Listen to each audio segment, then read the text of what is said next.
Jadi beberapa hal yang memang diputuskan yang menyangkut perumahan. Yang pertama, kami berterima kasih kepada Bapak Presiden, Pak Menko, Menteri Keuangan, dan juga teman-teman DPR, dukungannya luar biasa. Tahun depan itu anggaran kementerian kami naik 100%. Yang kedua, untuk program bedah rumah naik sangat signifikan. Tahun ini 45.000 rumah, tahun depan 400.000 rumah yang dibedah seluruh di Indonesia. Artinya dibedah ini dari tidak layak huni jadi layak huni. Ini membuktikan Bapak Prabowo sebagai Presiden sangat memperhatikan rumah rakyat yang tidak layak huni. Dari 45.000 menjadi 400.000 itu mungkin sekitar 8 kali lipat jumlahnya. Kemudian untuk rumah subsidi juga tahun ini paling besar sepanjang sejarah, 350.000. Bahkan BPHTB dan PBG-nya, BPHTB itu biaya perolehan tanah bangunan, dan PBG persetujuan bangunan gedung, buat MBR, masyarakat berpenghasilan rendah, itu digratiskan. Ini juga pertama kali ya, BPHTB dan PBG digratiskan. Ini kabar baik yang sangat luar biasa. Jadi itu yang saya sampaikan. Tadi juga saya minta kita sudah mulai akan membangun rumah di kota-kota, rumah susun. Dengan aset-aset negara, mungkin kita akan cari skemanya tadi dengan Pak Menko dan Menteri Keuangan. Kita akan buat banyak di tahun depan di beberapa kota-kota besar, di lahan-lahan milik negara atau lahan-lahan yang dikuasai oleh pemerintah. Nanti dibangun supaya itu polanya adalah tetap milik negara, tetapi nanti disewakan. Sehingga nanti rakyat bisa, intinya seperti saya baru dari Bali, dari daerah Renon, itu di kota Denpasar itu barusan ada tanah yang masih ada sisa punya Departemen Keuangan, sudah 2 dibangun rusun buat ASN Kementerian Keuangan, masih ada tanah sisa. Tadi secara prinsip Kementerian Keuangan sudah setuju, kita akan mulai membangun di tempat-tempat itu supaya bisa dinikmati oleh rakyat. Saya minta tadi kepada Menteri Keuangan, alokasinya tentu juga harus buat rakyat, buat MBR, masyarakat berpenghasilan rendah, dan juga masyarakat yang ada di perkotaan. Jadi ASN-nya kita urus, tapi rakyatnya juga kita urus. Saya rasa itu ya, PPNDTP dilanjutkan di bawah 2 miliar gratis gitu, lanjut sampai tahun depan.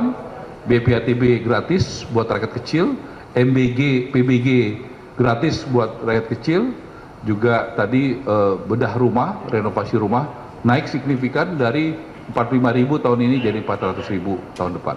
Jadi ini langkah-langkah dan ini disadari oleh Bapak Presiden dan Menko dan Menteri Keuangan, karena sektor perumahan ini bisa sangat menggerakkan ekonomi. Contoh, satu rumah subsidi itu kira-kira yang kerja itu 4-5 orang. Tahun ini ada 350.000 rumah yang dibiayai dan sudah dibiayai oleh negara. Ya, kita lihat per hari ini kalau tidak salah sudah 220.000 gitu lebih yang sudah diserahkan kepada masyarakat. Satu rumah subsidi itu yang kerja 4-5 orang. Kalau 5 orang, 350.000 kali 5, 1.650.000 orang yang bisa bekerja. Kalau 4, sekitar 1,3 juta. Belum lagi tidak ada di perumahan subsidi yang tidak ada warung makannya. Warung makannya biasanya ibu-ibu jualan nasi gitu buat tukang-tukang yang kerja, ya, diambil ayamnya, telurnya, sayurnya dari pasar, itu ujungnya nelayan dan peternak dan petani.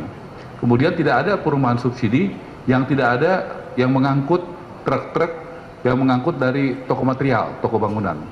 Nah, tentu ada supir yang bekerja, ada kenek yang mengangkut, dan di toko material itu ada sekitar 180-an barang industri, mulai dari semen, pasir, kaca, ke baja ringan, aluminium, cat, dan sebagainya.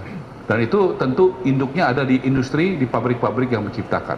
Jadi ekosistem ini sangat besar, dan saya berterima kasih dengan harapan yang besar dari Presiden dan juga dukungan yang besar dari Presiden.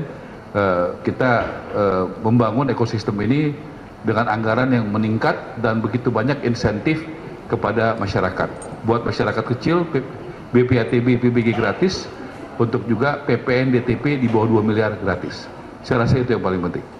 Itu satu tower, nanti kita kasih tahu detail, tapi 9 tower. Ya, kita akan coba mulai di beberapa kota, perkotaan, dan juga di pesisir.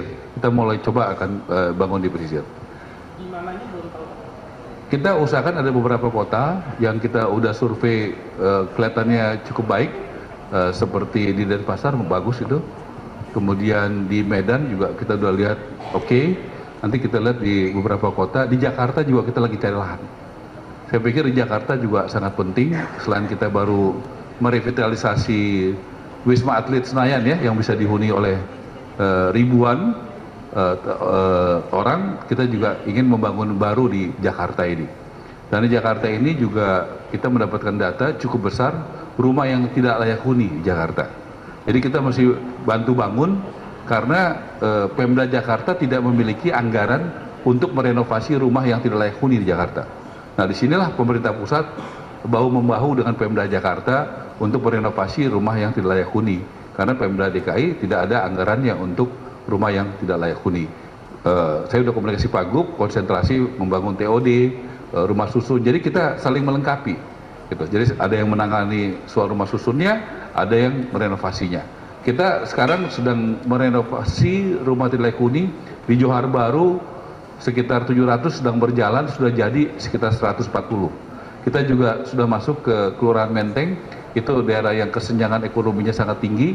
Kita juga sudah mulai masuk ke sana dan mulai memperbaiki di sana. Kalau di Kelurahan Menteng kita mulai dengan dan juga Johar Baru tanpa APBN, tanpa BUMN. Jadi benar-benar gotong royong dari Yayasan Buddha Suci, ada dari Kadin, ya, dan dari masyarakat.